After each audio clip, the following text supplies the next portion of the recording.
Good day everyone. Today I will show you the different projections of the upper extremities. I will be using the 8 by 10 size of the image receptor or the what we call cassette. For the first projection, the carpometacarpal joint, the 18 projection Robert method, kailangan ng shoulder ng patient, elbow and wrist, same lane siya sa IR para ma-prevent yung pag-close ng CMC joint and yung elevation ng carpal bones. For the positioning of the part, dapat naka-rotate internally yung hand para ma-place yung thumb, posterior aspect ng thumb sa IR. Then the central ray must be on the first CMC joint and kailangan ding naka-hyperextend yung second through fifth digits.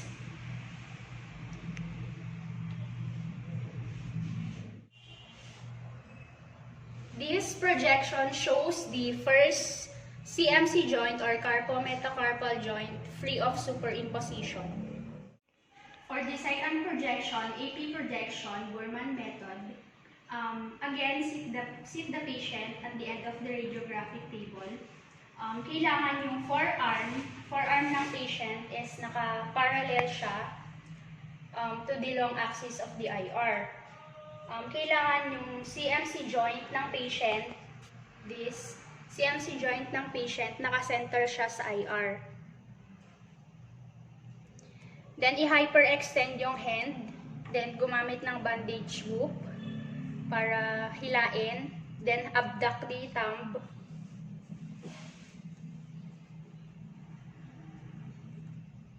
Itong hand is naka-rotate siya internally.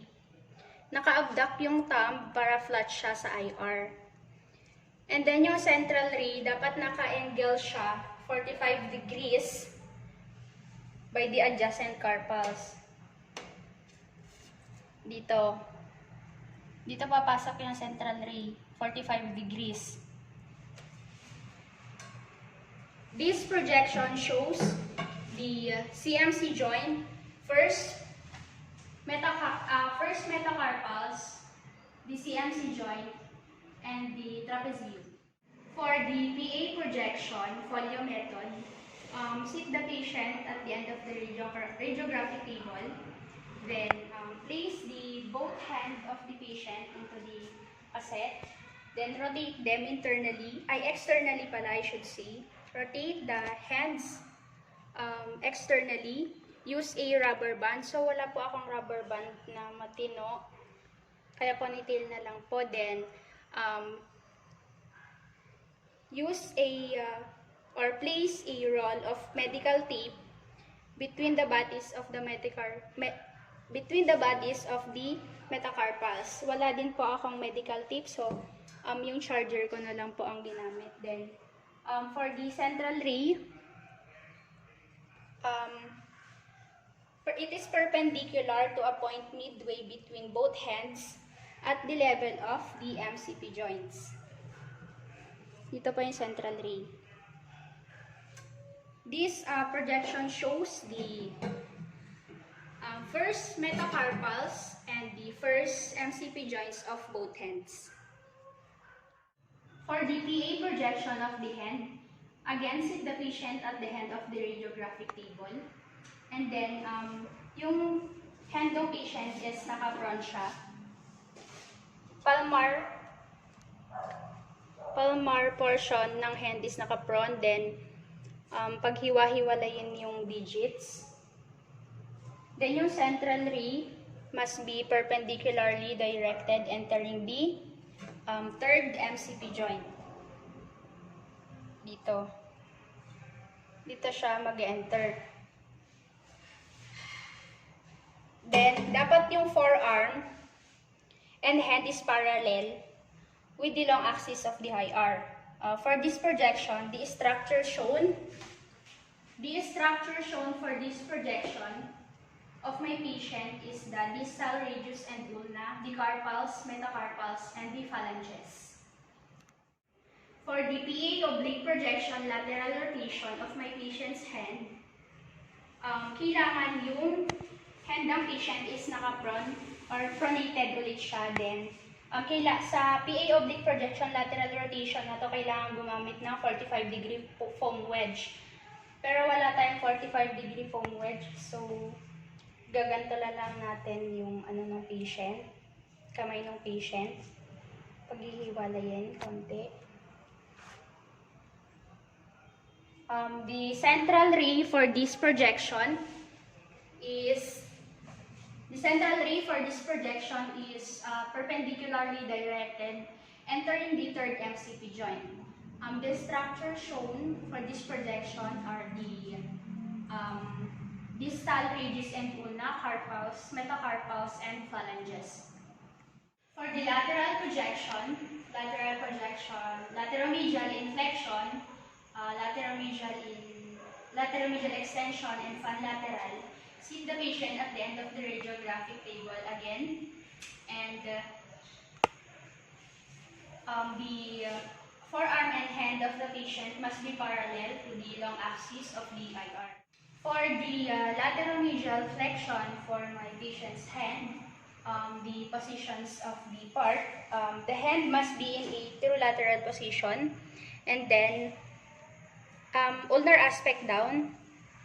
Then dapat naka-abduct yung thumb for the first digit. And for the lateromedial flexion, naka-natural arc yung hand ng patient or the second through fifth digits. Naka-abduct pa rin yung thumb ng patient. And for the fan lateral, kinakailangan ng wedge dito kaso wala. Then, nakaganta lang yung kamay ng patient. Yung IR is nasa CMC pa rin. Then, for the central ray, for lateromedial, flexion, extension, and fan lateral, it is perpendicularly directed, entering the second digit of the MCP joint. And for the structure shown for the lateromedial flexion, superimpose po yung distal radius and ulna, the carpals, metacarpals, and the phalanges. For the structural shown of lateromedial extension, superimpose pa rin po yung distal radius and ulna, carpals, metacarpals, and phalanges. For the fan lateral position, superimpose yung distal radius and ulna, carpals, metacarpals, and yung phalanges niya is hindi na siya superimpose. For the AP projection of my patient's wrist, again sit the patient at the end of the radiographic table. For the position of the part, the forearm must be on the table. The arm and hand must be supinated. Forearm on the table, arm and hand must be supinated. And then, center the IR to the carpals. IR to the carpals. Elevate the digits using the, ito na lang ang elevate niya.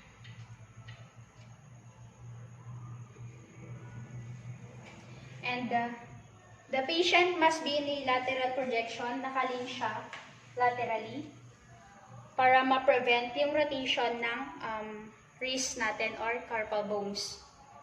Ang makikita sa AP projection ng wrist is the distal radius and ulna, the proximal half of metacarpals, and the carpals. For the lateral projection, lateromedial of my patient head, again, the patient is nakaupo pa rin siya at the end of the radiographic table.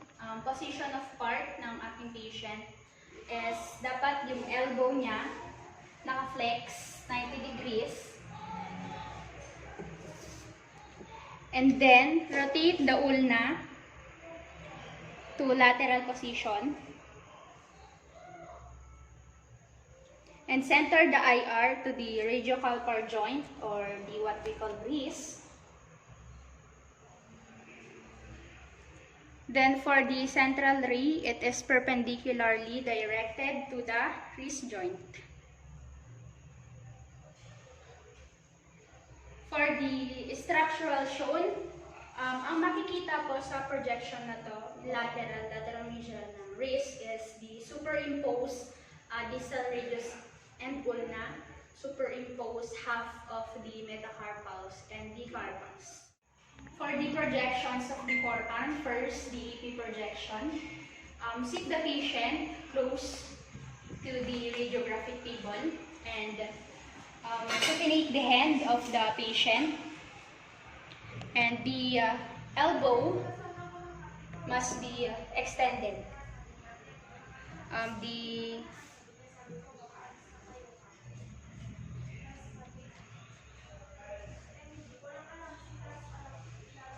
The long axis of the forearm must be parallel to the long axis of the IR. The central ray for this projection is perpendicularly directed to the midpoint of the forearm. For the structural shown, the elbow joint must be seen, the radius and ulna, the proximal row of the carpal bones, and proximal row of the carpal bones is slightly distorted. For the lateral projection of the forearm, sit the patient at the end of the radiographic table, close enough again.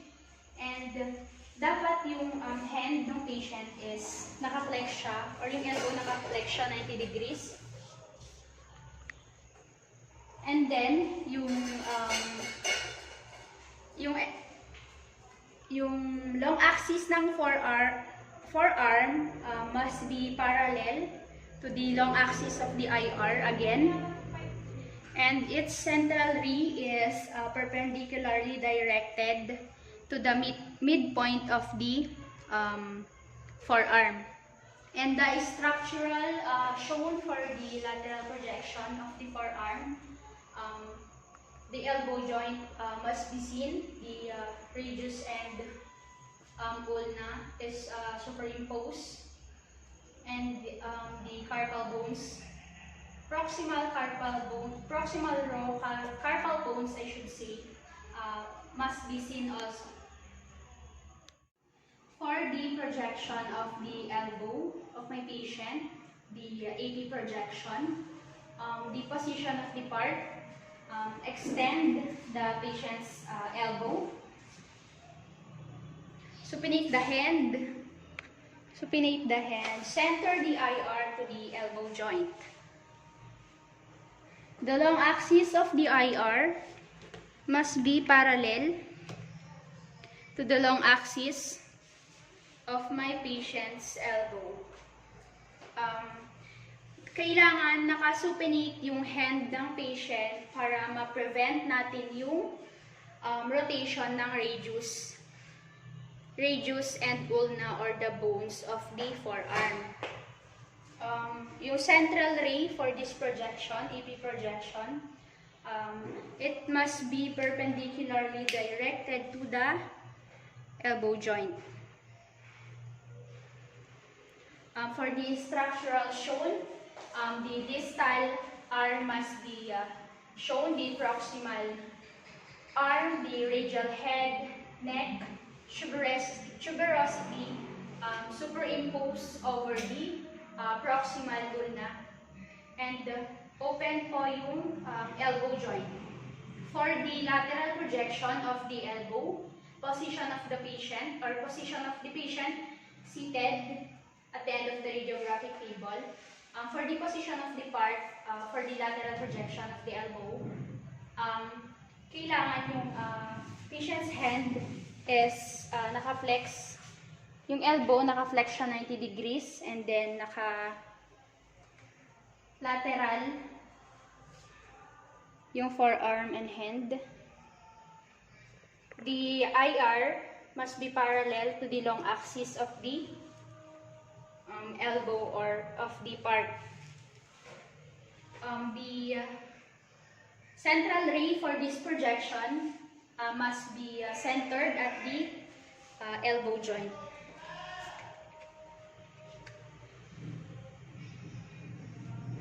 For the structural shown, for this projection, lateral projection, the distal arm must be seen, the proximal arm, the radial head, neck, and tuberosity superimposed over the proximal ulna.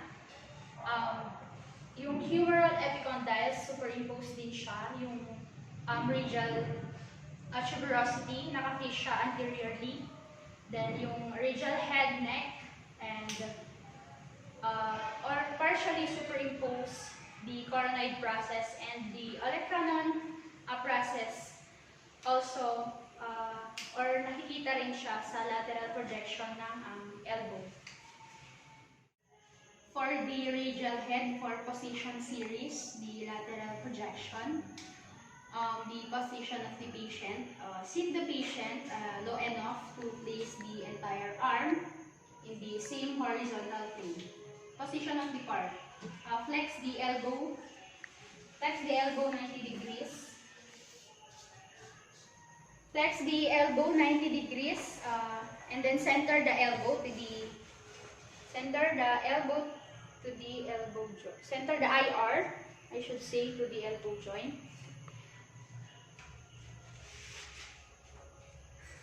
And for the first exposure, supinate the hand. For the first exposure, supinate the hand. For the second exposure, place the hand laterally. For the third exposure, pronate the hand. For the fourth exposure, rotate the hand internally.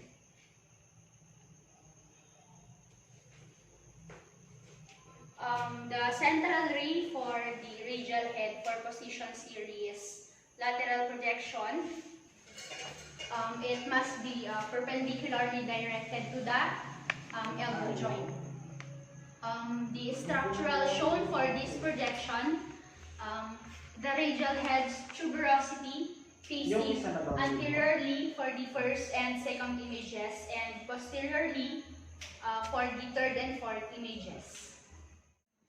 For the distal humerus AP projection, partial flexion, position of the patient must be seated at the end of the radiographic table enough to place the entire forearm in the same plane, and then elevate the forearm. Elevate the forearm. For the position of the part, supinate the hand. Center the IR to the condyloid area of the humerus. Elevate the hand. The central ray for this projection is perpendicularly directed to the humerus traversing the elbow joint.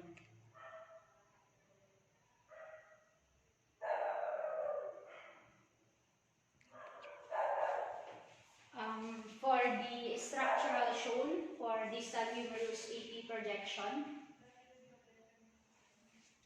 distal humerus must be seen, proximal radius superimposed over the ulna. Close yung elbow joint ng patient or ang makikita sa radiograph. For shortened yung proximal forearm.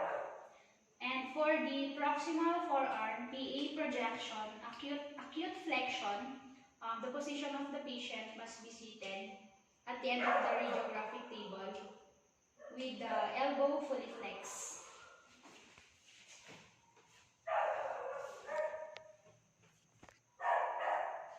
Elbow fully flexed. The long axis of the superimposed forearm and arm should be parallel with the long axis of the IR. Move the IR toward the shoulder so that the central ray passes to the midpoint. The central ray for this projection, is perpendicularly directed to the flex forearm, entering approximately 2 inches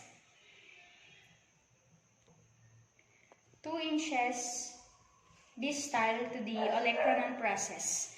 For the structural shown, proximal forearm PA projection acute flexion, proximal radius and ulna must be seen, superimposed forearm and humerus must be seen also. For the proximal forearm EP projection, partial flexion, position of the patient, sit the patient at the end of the radiographic table with the hands supinated. Dapat yung hand ng patient is nakasupinate pa rin siya. Sit the patient highly enough to permit the dorsal surface of the forearm rest on the table. The central ray for this projection is perpendicularly directed to the elbow joint.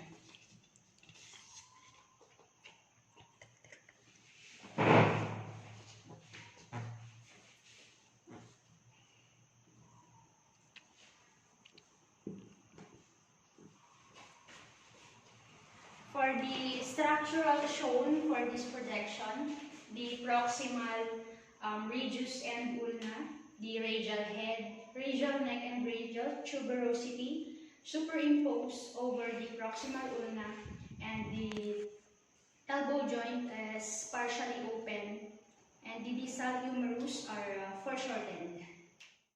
For the distal humerus AP projection acute flexion, position of the patient must be seated at the end of the radiographic table.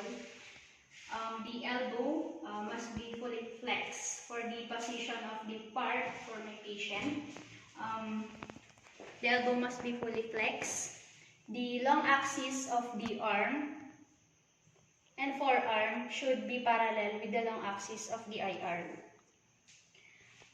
The IR must be centered proximal to the epicondylar area of the humerus. The central ray for this projection is perpendicularly directed to the humerus, approximately 2 inches superior to the olecranon process. For the structural shown of distal humerus AP projection acute flexion, the superimposed forearm and humerus must be seen. The olecranon process and distal humerus must be seen.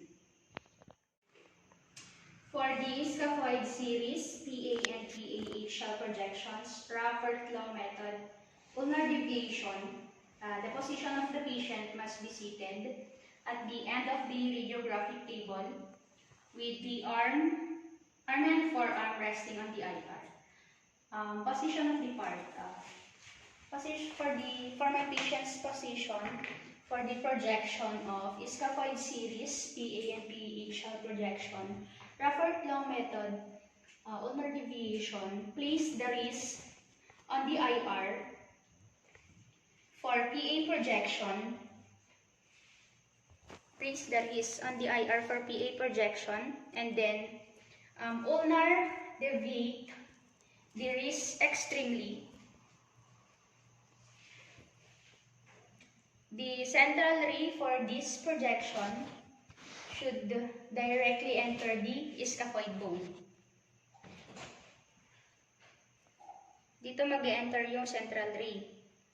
For 0 degree perpendicularly directed, entering the scaphoid for the first exposure. For the second exposure, 10 degrees cephalic angulation. For the third exposure, 20 degrees cephalic angulation. For the fourth exposure, 30 degrees cephalic angulation. For the structural shown, the scaphoid with adjacent articulation areas are open must be seen. For the projection of the humerus, AP projection, the patient must be positioned upright or standing position. For the position of the part or the humerus, abduct the arm slightly and supinate the hand. The central ray for this projection must be perpendicularly directed to the mid portion of the humerus or the center of the IR. For the structural shown, the entire length of the humerus or shoulder and elbow joints and the humeral epicondyles are being seen. For the lateral projection of the humerus, lateromedial, the position of the patient must be upright or standing position facing the X-ray tube. For the position of the part, flex the elbow approximately 90 degrees and internally rotate the arm. To place the dorsal surface of the hand in contact with the hip or on the hip. The central ray for this projection is perpendicularly directed to the midpoint of the humerus.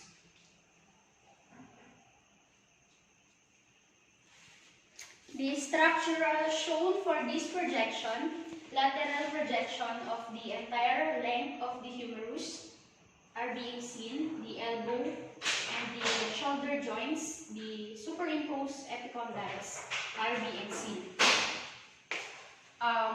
So those are the projections of the upper extremities. Thank you.